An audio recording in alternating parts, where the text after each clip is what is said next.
April 5th, 2016. This is an idyllic Southern California spring day. As I'm walking out to take the kitchen garbage out, I turn around the corner and pass a big white windowless van. All of a sudden the door swings open and this tall, uniformed guy steps out and he has a piece of paper in his hands and he says, "Are you David Daleiden?" And he says, "I'm with the California Department of Justice. We have a search warrant for your home." And he hands me the warrant. And I think to myself, oh gosh, what's going to happen next? So about 5 or 6 California DOJ agents started stomping through my apartment, the other 5 of them standing on the lawn outside. Some of them were armed with AR-15s, some of them had canine dogs with them. They had come for me. In 2013, I began and orchestrated an almost 3-year-long, very in-depth, comprehensive investigative journalism study about the harvesting and trafficking of body parts from late-term abortions. There's multiple violations and multiple issues that you very quickly start to learn about when you look into it. There's the basic problem of selling body parts, where you're basically creating a system, creating transactions, creating business relationships that incentivize the objectification and the destruction of human beings in order to keep the business going.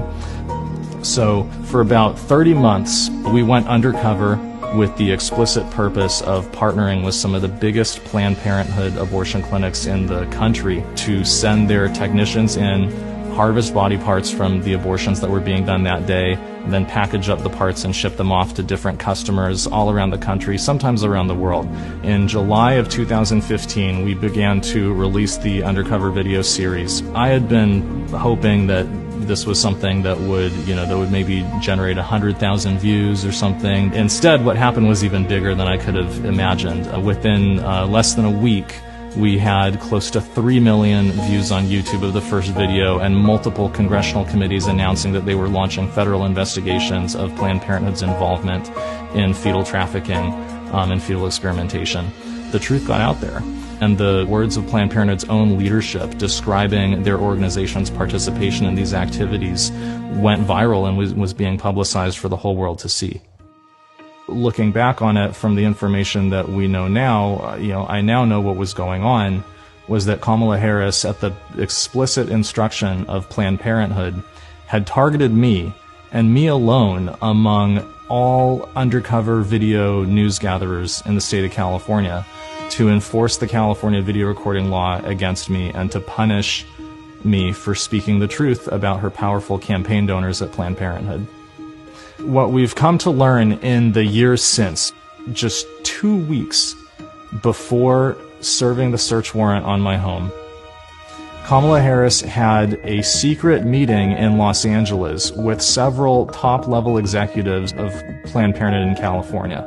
We then found out from the California DOJ investigator reports that Planned Parenthood's top lawyer in California had specifically instructed the California DOJ agents that Planned Parenthood wanted the video equipment and the computers that I was using to publish the videos to be seized, in order to shut me up, in order to prevent me from continuing to publish the truth about Planned Parenthood's involvement in fetal trafficking, and in order to punish me for speaking out with a message that was disfavored by Planned Parenthood and by Kamala Harris in the state of California. I think what people have to understand about organizations like Planned Parenthood and about their political backers like Kamala Harris is that they're shameless, and they will do whatever they have to do in order to promote their agenda. They'll say whatever they have to say, and they are not afraid to use every bit of power at their disposal to force their agenda through.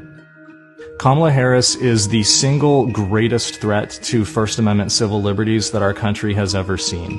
If Kamala Harris is elected to be a heartbeat away from the highest office in the United States of America, you will have someone in the White House who has a radical contempt and disrespect for First Amendment civil liberties, someone who believes that she's entitled to use the powers of her office in order to punish the viewpoints of citizens who disagree with her.